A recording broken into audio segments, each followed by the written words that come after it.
Lorwyn Eclipsed is out, and thank God it's good. So good, in fact, that even the commons are hiding some real gems.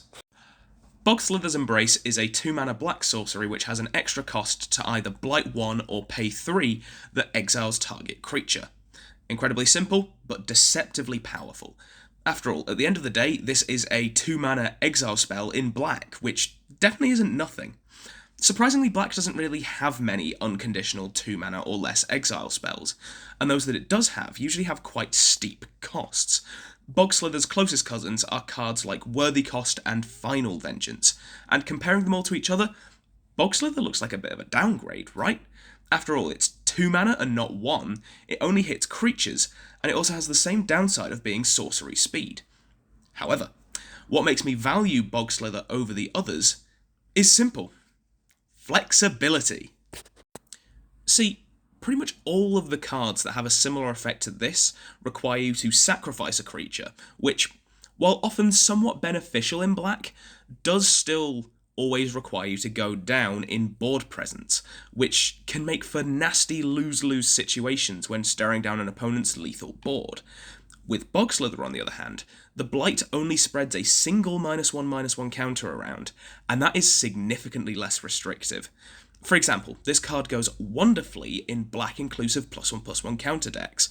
With decks like these, what the Blight cost amounts to is essentially just removing a counter from one of your creatures, and frankly, with a commander like Mazarek, Brina, or Genova, a single counter going poof is like a drop in the bucket.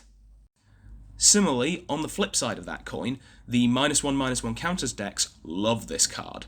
Sure, you're making your creatures weaker, but it also means you get a card off of Anti-All, a life drain off Obelisk Spider, or a snake off Apatra.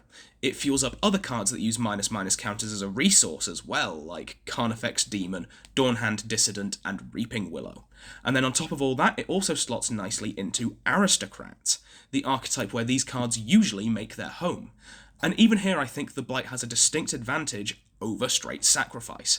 See, sometimes with the worthy cost effects, you're forced to sacrifice a creature that you don't want to in order to get your desired removal effect. However, Bogslither says you don't need to sacrifice your Conrad or your Cruel Celebrant, just make it smaller. And hey, it still kills your Bastion of Remembrance token or a greedy freebooter, so it's all good. Overall, this card, while it may seem overcosted and slow on first glance, is a really nice little removal piece in the correct deck. If you're looking for a cheap exile spell in black and sacrifice isn't your thing, then look no further. Ta-ta.